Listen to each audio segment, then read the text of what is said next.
Hey, so I just got back from Dreamcon.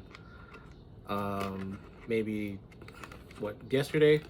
Honestly, yesterday was a blur. I got off from the airport and kind of crashed and burned. Slept for 7 hours, and it is now Tuesday. So please be mindful that my experience and interactions could be different from everyone else's, and what I'm saying shouldn't reflect on the convention as a whole. Um, So I know that there was a lot of like mixed reviews. Some had a great time, some didn't.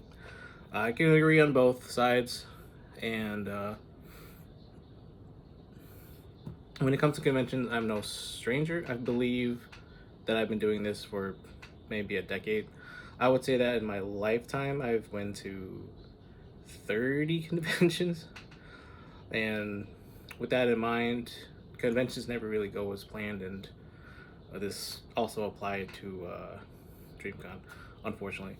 So I already knew off rip, day one, that it was about to be a struggle bus because not only did the app crash like early in the morning, but when I looked outside my hotel out the window, there was a line down the block in about 100-degree weather just to get into the venue.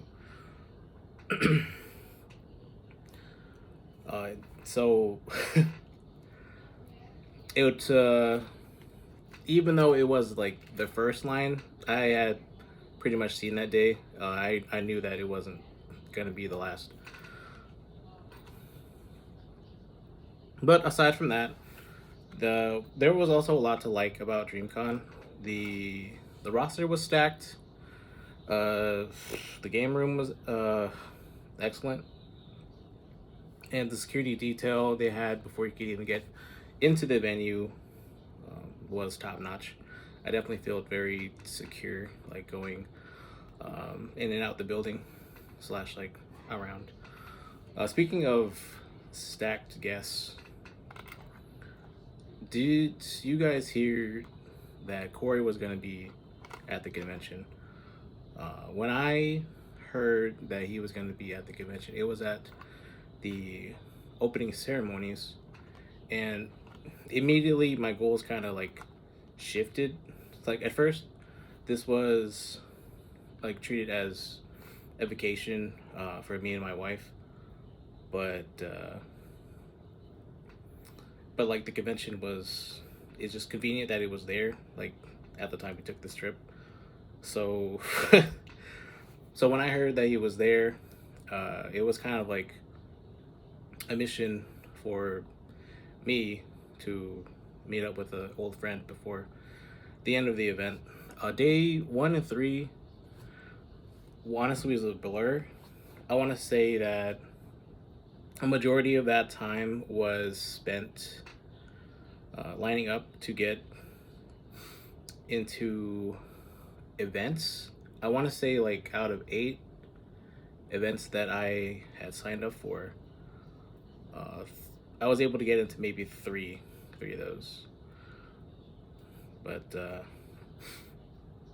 so there were pictures of Corey that were taken, and there were like sightings here and there. I tried my best to like connect the clues and find him, maybe meet up with him. But I was quickly losing hope because around day 3, I was pretty exhausted. I was pretty beat up, and I just kind of chose to skip the closing ceremonies because like there was a line that had started like maybe 2 hours before it even was supposed to happen. So I just said, went back to the hotel, decided to pack my things up and give my feet a break. And honestly, at that point, I kind of just jumped into my bed. I was pretty defeated. I felt like, wow, I really flew out 1,200 miles for this. Like this sucks.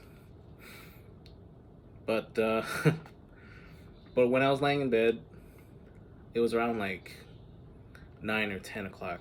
I had got a phone call, and I wasn't sure whose number it was. It was a new number, but the area code was local from my hometown. It was Corey. Uh, Honestly, I thought it was a prank at first when he had called me, but no, thanks to the collective effort of social media and a mutual friend we had. Shout out to him, by the way. He's the real MVP in the grand scheme of things. Um, but well, we talked on the phone and we agreed to meet up. We didn't know when because like he was kind of being probably got roped into like going to the club and hit up a bunch of places around town. I want to say that by the time we met up, it was about 3 in the morning, and I'm pretty sure that he had to hop on his flight back home like a couple hours after we had met up. Um, the whole thing kind of felt like a dream, and all the situations, and I thought I'd never see him again. But at this convention, I only seen him like twice. Once was at the opening ceremonies, and there was another time I had seen him randomly, but it was like for a couple seconds, and he was rolling like with 8 guards around him at all times. So like there was no way for me to even entertain the idea of approaching this man. But here, let me show you guys some photos real quick.